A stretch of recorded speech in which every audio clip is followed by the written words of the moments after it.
বাদশাহ ইব্রাহিম ইবনে আদহামের জীবনী। ইব্রাহিম ইবনে আদহাম পলকের বাদশাহ ছিলেন। বাদশার জীবনী খুলুন, অনেক লম্বা ঘটনা।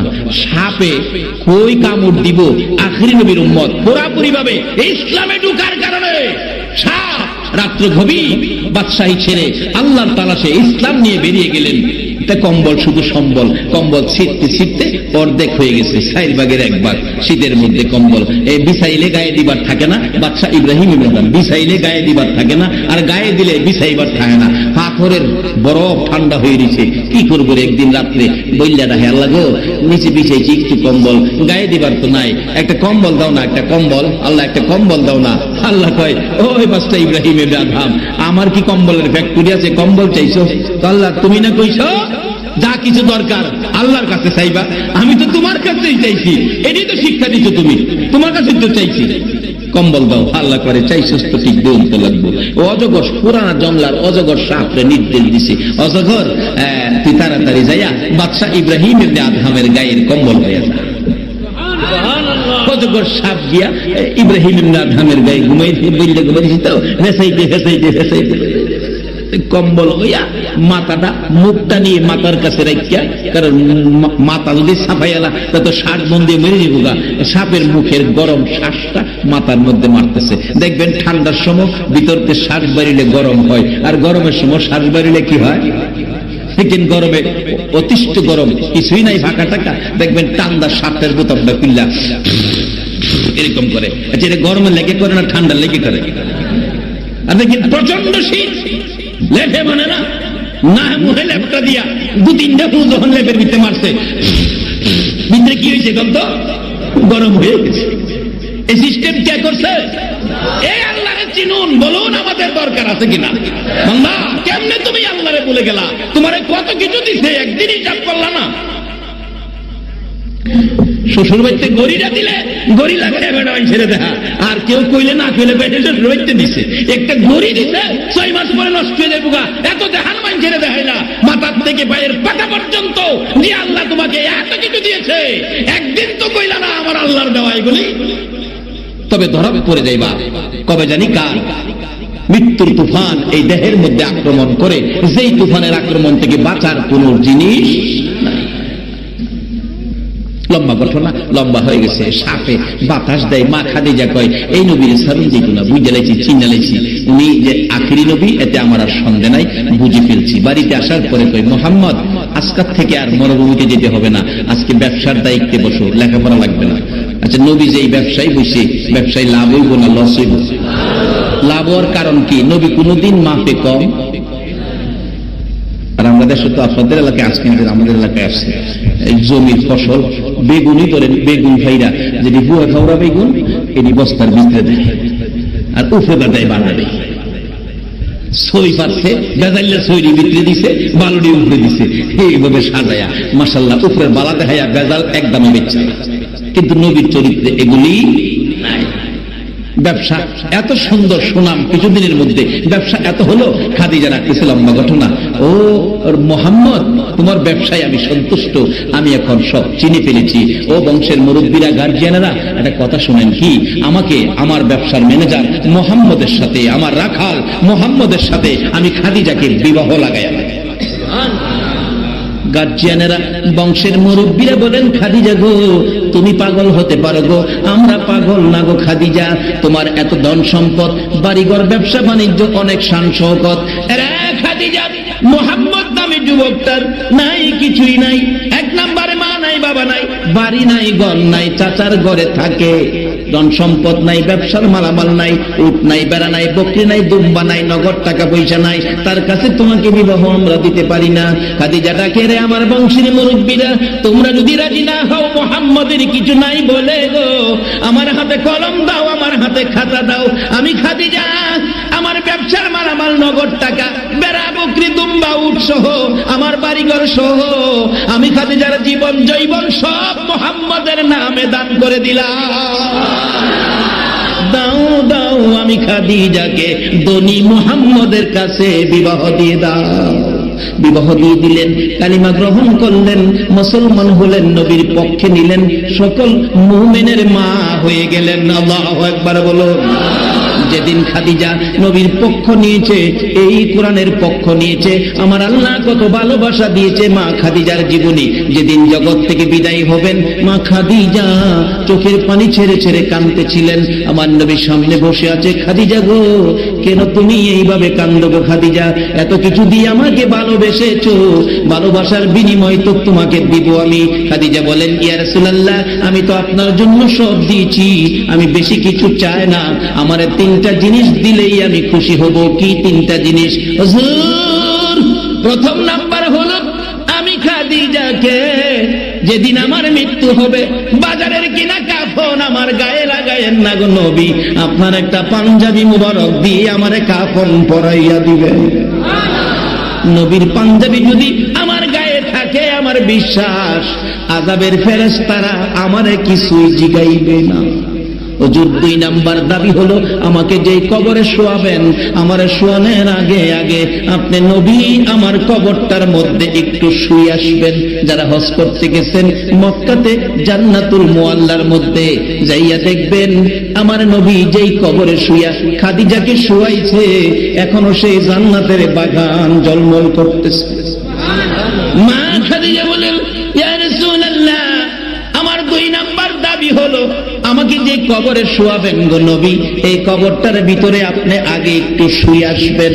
বলুন নবী যেই কবরে শুয়ে আসবো এই কবরে আযাবের গন্ধ থাকবে কিনা? যেই ঘরে নবী আছে বলুন ঘরটার ভিতরে রহমত বরকত আছে কিনা? কেমন রহমত? আসুন বাস্তবতায় যাই। ভারতের ঘটনা, ভারতের ইতিহাস বেশি দিনের আগের ঘটনা নয়। ডক্টর শিবশক্তি নামে একজন হিন্দু ভদ্রলোক, ডক্টর শিবশক্তি 70 লক্ষ হিন্দু যারা দেবতার মতো পূজা করত।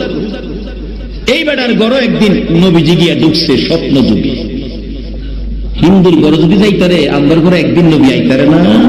আমরা তো দ্বিতীয় দাবিটা নবীরে স্বপ্নই দেখতাম। হিন্দুর ঘর ডক্টর শিবশক্তি গিয়া নবীজি ঢুকে কয়, ও ডক্টর শিবশক্তি এত বড় বেটা হয়ে গেছিস কা? আমি নবী আইছি তোরে কালিমা ভরাইতাম, কি ব্যাপার করবি? ডক্টর শিবশক্তি কয়, হুজুর কোন কি আপনি আইছেন মদিনার থেকে আর দেরি করুন, নবীজির হাত ধরে কালিমা পড়ে মুসলমান হয়েছে। সকালবেলা ঘুম থেকে উঠে অন্যদিন সূর্যের পূজা করত, আগুনের পূজা করত, গাছের পূজা করত, বাথরুমের পূজা করত, যত পূজা আছে সব করত, কিন্তু আজকা ঘরটা বাইর হয় না। সকালবেলা নাস্তার টাইম হয়েছে বাইর হয় না, বিবি সাহেব নাস্তা বানাইয়া ঘরের দরজায়, ঠাকুর কর্তা ও ঠাকুর কর্তা ব্যাপার কি আজটা কি পূজা টুজা ছাইরা দিলেন? দরজা খুলেন, নাস্তা লয়ে আইছি। শিবশক্তি দরজা খুলছে, কি ব্যাপার ঘরতে বাইরেন না? ব্যাপার কি পূজা টুজা ছাইরা দিলেন নাকি? ডক্টর শিবশক্তি বলেন, বিবি গো আমি কেন ঘর থেকে বাহির হই না গো বিবি, আমার ঘরের দরজায় দাঁড়াইয়া তুমি কি টের পাও নাই? বিবি চোখটা বড় করে ঘুরাইয়া ঘুরাইয়া দেখে আর চোখের পানি ছেড়ে দিছে।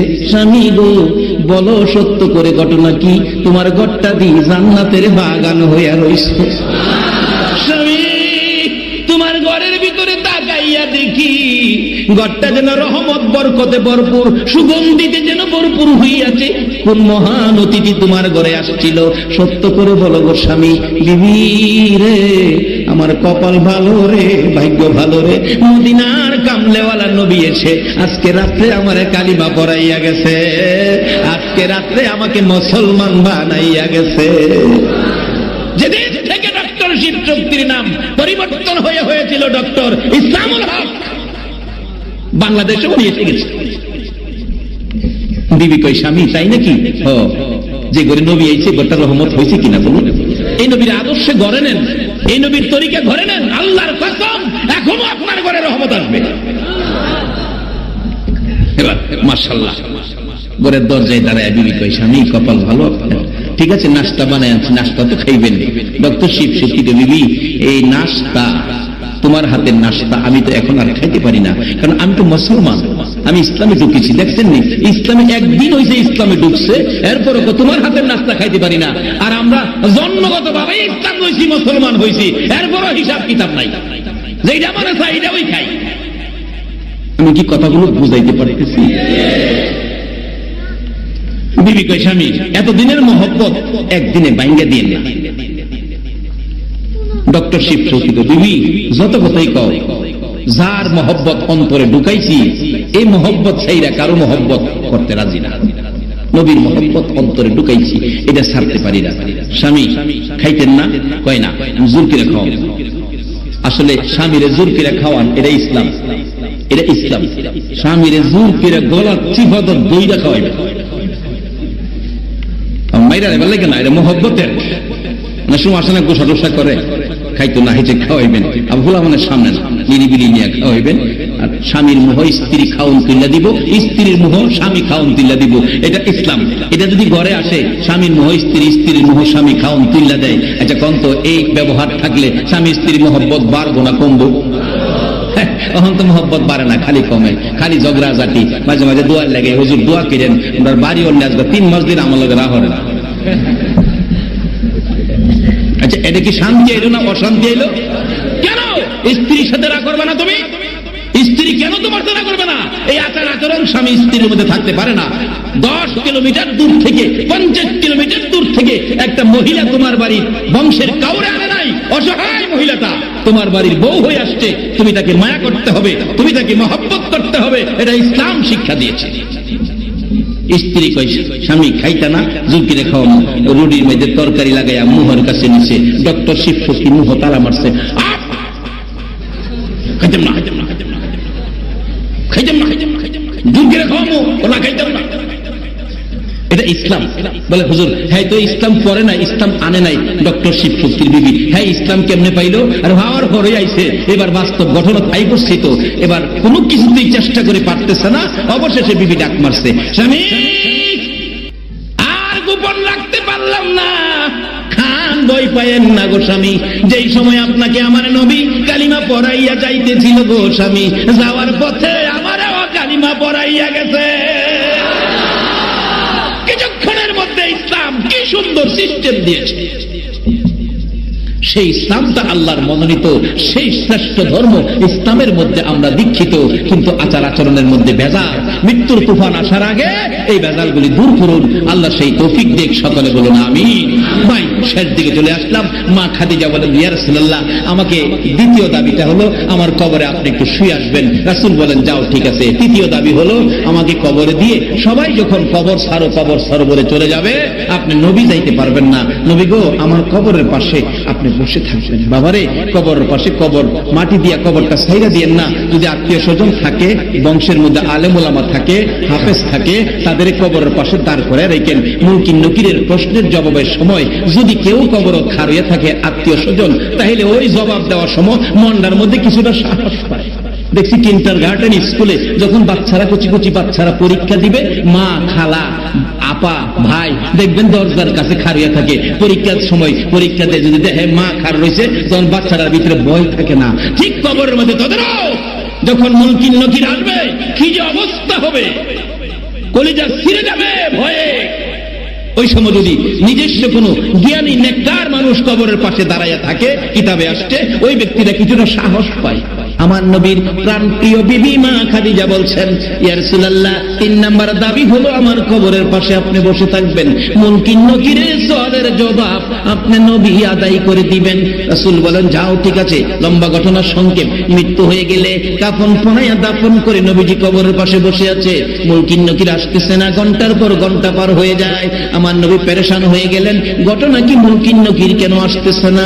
আমার আল্লাহ ডাকে জিবরাইল যা রে আমার বন্ধুর কাছে যা, খবর পৌঁছে দাও, বন্ধু আর এখানে বসে থাকতে হবে না রে জিবরাইল। আমার খাদিজা যেদিন আমার নবীর ভালোবাসায় আমি আল্লাহকে খুশি করার জন্য জীবন জৈবন ধন সম্পদ টাকা পয়সা সব দান করে দিয়েছিল, নবীর পক্ষ নিয়েছিল, সেদিন তো আমি আল্লাহ খাদিজার পক্ষে গিয়েছিলাম। এই ধন সম্পদ দান করে দেওয়ার কারণে আমি আল্লাহ খাদিজার পক্ষে গিয়েছি, বিদায় আজকে খাদিজার পক্ষের মুনকির নকিরের সওয়ালের জবাব আমার নবীর দিতে হবে না রে জিবরাইল, আমি আল্লাহ নিজে খাদিজার জবাব আদায় করে দিয়েছি। সেই দরজা আমাদের জন্য এখনো খোলা আছে। বাবারা আসুন নবী চিনি, নবীর পক্ষে যাই, দেহটাকে মৃত্যুর তুফান আসার আগে পরিষ্কার করি, জামাতের সহিত নামাজ পড়ি, মা বাবার কথা মতো চলি। আল্লাহ আমাদেরকে সেই বুঝ দেখ, সকলে বলুন আমিন। বাবার আসুন এখন দোয়া হবে। আসুন নবী চিনি, নবীর পক্ষে যাই, দেহটাকে মৃত্যুর তুফান আসার আগে পরিষ্কার করি, জামাতের সহিত নামাজ পড়ি, মা বাবার কথা মতো চলি। আল্লাহ আমাদেরকে সেই বুঝ দেখ, সকলে বলুন আমিন। বাবার আসুন এখন দোয়া হবে। মহব্বতে দরুদ শরীফ পড়ুন। আল্লাহুম্মা সাল্লি সাইয়্যিদিনা মাওলানা মুহাম্মদ ওয়া আলা আলি সাইয়্যিদিনা জনাব মাহতাব ভাই মাওনা চৌরাস্তা থেকে আসছে ক্যাসেট করার জন্য। ওনাকে অনুমোদন দেওয়া আছে, কাগজে অনুমোদন দেওয়া। ওনার আব্বা তাবলীগ জামাতের বড় একজন কর্মী ছিলেন, আজকে দুনিয়ায় নাই। আল্লাহ যেন ওনাকে মাফ করে জান্নাতের ফয়সালা দেন, সকলে বলুন আমিন। দোয়া করে আস্তাগফিরুল্লাহ রাব্বি মিন কুল্লি যামবিন ওয়া আতুবু ইলাইহি লা হাওলা ওয়ালা কুওয়াতা ইল্লা বিল্লাহিল আলিয়্যিল আযীম। আল্লাহুম্মা আমিন। ربنا ظلمنا أنفسنا وإن لم تغفر لنا وترحمنا لنكونن من الخاسرين رب ارحمهما كما ربياني صغيرا رب العالمين মায়া নজরে তাকিয়ে দেখো গো তোমার আদরের বান্দা বান্দিরা আরামের ঘুম হারাম করে কেন জানি আজকের মাহফিলে এতিমের মতো বসে আছে, দুটো করে হাত ভিক্ষুকের মতো তোমার দুয়ারে বাড়াইছে। এই বৃষ্টি শুরু হয়ে যাওয়ার পরেও তারা তো বৃষ্টিতে বাড়িতে গেল না, কোরআনের মজলিসে বসে এত রাত পর্যন্ত কষ্ট করে তোমার দরবারে হাত বাড়াইছে। মাবুদ গো তুমি জিগাও না তোমার বান্দারা কেন তোমার কাছে হাত বাড়াইছে। দুনিয়ায় দেখছি সন্তানেরা যদি মার কাছে হাত বাড়ায়, মা টাইনা কুলে নেয়, দুই হাতে চুমো দেয় আর বলতে থাকে বাবারে আমার কাছে হাত বাড়াইছো, আমার দি মন চায় তোমারে কলিজাটা খুইলা দিয়া দিতাম।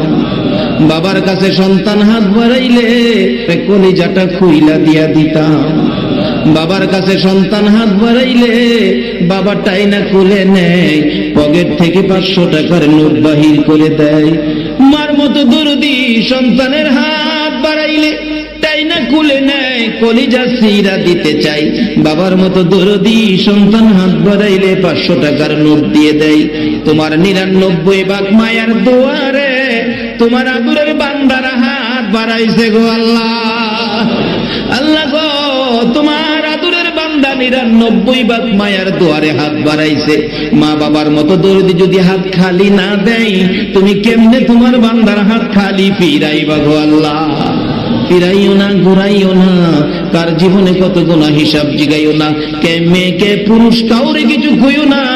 আজকের মাহফিলের উসিলায় আমাদের সকলের জীবনের গুনাহগুলো ক্ষমা করে দাও আল্লাহ গো। জীবনের গুনাহ ক্ষমার আসার দরখাস্তের পর আরেকটা দরখাস্ত করি, তুমি রাগ হইও না।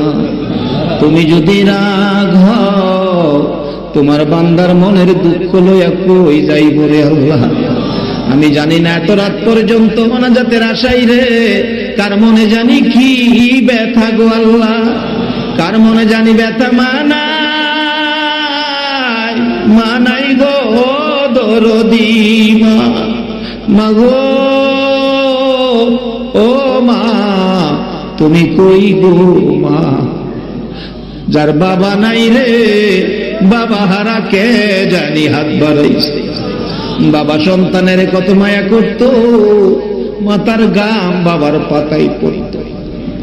সারাদিন কষ্ট করে বাড়িতে রওনা হইলে বাবা কোনো দিন খালি হাতে বাড়িতে গেছে না। সন্তান কমলা চাইছে, রিক্সাওয়ালা বাবা সারাদিন রিক্সা চালাইয়া প্রয়োজনেও বাজার করে কমলার পয়সা হয় নাই। আরো বাবা বাজারগুলো দোকানে রাইখা রে 2 ঘন্টা সময় বেশি রিক্সা চালাইছে। রাত্র 10টায় কমলার পয়সা রোজগার হইছে, কমলা লইয়া বাবা বাড়িতে গেছে, যায়া দেখে কমলা খাওই না ঘুমাইয়া রইছে। বাবা মাথার পাশে বসে ডাকে, আরে বাবা, ও আমার কমলা খাওই না রে, উঠো, তোমার বাবা কমলা লইয়াইছে। মা নিষেধ দিছে, ছেলেটা ঘুমাইছে, বিরক্ত করিল না, কেন বিরক্ত করতেছো? বাবা বলছে, তুমি তো জানো না আমার বাবা কমলা চাইছে, কমলার জন্য 2 ঘন্টা সময় রিক্সা বেশি চালাইছি, 4টা কমলা আনছি গো, একটা কমলা যদি না খাওয়াইতে পারি আমি বাবার সারা রাত ঘুম হবে না। এই দরদি বাবা কার জানি দুনিয়ায় নাই, দরদি মা কার জানি দুনিয়ায় নাই। যে বাবা মা সন্তানের জন্য কত মায়া গো, সন্তান কোথাও গেলে রাত্র 10টা বাইজা গেছে, বাড়িতে আসে না, বাবা ডাকতেছে, ও সন্তানের মা, হারিকেনটা ধরাইয়া দাও, আমি বাস স্ট্যান্ড পর্যন্ত যাই। বাস স্ট্যান্ড যায় বাবা দাঁড়াইয়া রইছে গো, এতিমের মতো। একটা বাস যদি আইসা স্ট্যান্ডে লাগছে, বাবা দৌড়ায় যায় দরজাটার কিনারে দাঁড়াইছে। কত মানুষ নামে, আদরের সন্তান তো নামে না। বাবা অবশেষে কাঁদতে কাঁদতে বাড়ির দিকে রওনা হয়েছে। বাড়ির সামনে যাইয়া দেখে কাঁঠাল গাছের নিচে দাঁড়াইয়া মা দরদি কান্দে রে বিনাইয়া বিনাইয়া। এই মায়ের অভাবী, বাবার অভাবী যারা হাত বাড়াইছে গো আল্লাহ, আর দেরি করো না, এই মুহূর্তে ওই সকল মা বাবার কবর জান্নাতের বাগান বানাইয়া দাও। মা বাবা যার দুনিয়াতে আছে হায়াত বাড়িয়ে দাও। মা বাবা কেমন জিনিস বুঝার তৌফিক ছেলে মেয়েদেরকে দান করে দাও। আল্লাহ গো, দাদা দাদি, নানা নানি, শ্বশুর শাশুড়ি, আলিয়া ওলাদ, বংশধর, মুরব্বী, পাড়া প্রতিবেশী, খানদানবাসী, মহব্বতী যারা কবরে গো, সকলের কবর জান্নাতের বাগান বানাইয়া দাও। আজকের মাহফিলের আয়োজন যারা করেছে আল্লাহ গো, তাদের বংশধর, মুরব্বী, খানদানবাসী যারা কবরে, সকলের কবর জান্নাতের বাগান বানিয়ে দাও। এই আল্লাহ, খাস করে দূর দূরান্ত থেকে যারা বৃষ্টির মধ্যে কষ্ট করে মাহফিলে আসছে, আমাদের মধ্যে যারা বিমার শেফা করে দাও, যারা অভাবী অভাব দূর করে দাও, যারা নামাজি নামাজ কবুল করে লও, যারা নামাজ পড়ে না নামাজের বোঝ দান করে দাও। আল্লাহ, যারা ব্যবসা করে সকল ব্যবসায়ী ভাইদের ব্যবসায় বরকত লাগাইয়া দাও। যারা চাকরি করে পদোন্নতি দান করে দাও। অনেকের ছেলেরা বাইরে বিদেশ থাকে, সকল বিদেশিদেরকে হেফাজতে রাখো গো আল্লাহ। যারা বিদেশ যাবে তাদের মনের আশা পুরা করে দাও গো আল্লাহ। মা বোনদেরকে রাবিয়া বস্তির মতো বানাইয়া দাও, যুবকদেরকে খালেদ বিন ওলীদের মতো বানিয়ে দাও, সাদা দাড়িওয়ালা মুরব্বী বাবাগণকে আবু বকর সিদ্দিকের মতো কবুল করে লাও গো আল্লাহ। কচি কচি বাচ্চাদেরকে মাজার মুআব্বিজের মতো কবুল করে লাও গো আল্লাহ। মাহফিল শেষে যারা যেখানে যাবে সহি সালামতে পৌঁছাইয়া দাও গো আল্লাহ। আল্লাহ, আজকের যুবকেরা প্রথম বার্ষিকী মাহফিল উদযাপন করেছে, আল্লাহ গো, তাদের এই মাহফিল তুমি কবুল করে লাও। কিয়ামত পর্যন্ত এই জমিনে একটা মাহফিল তুমি কায়েম রাখো গো আল্লাহ। এই মাহফিলে যারা আসছে আসবে, সাহায্য সহযোগিতা করেছে করবে, সকলকে তুমি কাল কিয়ামতে নবীর গুদারায় উঠাইয়া ফুলসিরাতের ফুল পার করে দিও গো আল্লাহ। আল্লাহ গো, আরেকটা দরখাস্ত করি, তুমি রাগ হইও না। আমাদের দ্বিতীয় একটা দাবি ছিল, তোমার নবীর একদিন ঘুমের ঘরে স্বপ্নে দেখবো গো আল্লাহ। এই মাহফিলের কষ্টের বিনিময় আর কিছু দাও বা না দাও, তোমার নবীর একদিন ঘুমের ঘরে স্বপ্নে দেখাইয়া দাও। নবীজিকে স্বপ্নে দেখাইয়া আমাদের সকলের কলিজা ঠান্ডা করে দাও। আল্লাহ গো, সবগুলো দরখাস্ত কবুল আর মঞ্জুর করে লাও। ওয়াসাল্লাল্লাহু তাআলা আলা খায়রি খালকিহি মুহাম্মাদিন ওয়া আলা আলিহি ওয়া আসহাবিহি আজমাইন বিহাক্কি লা ইলাহা ইল্লাল্লাহু মুহাম্মাদুর রাসূলুল্লাহ সাল্লাল্লাহু আলাইহি ওয়াসাল্লাম। আসসালামু আলাইকুম।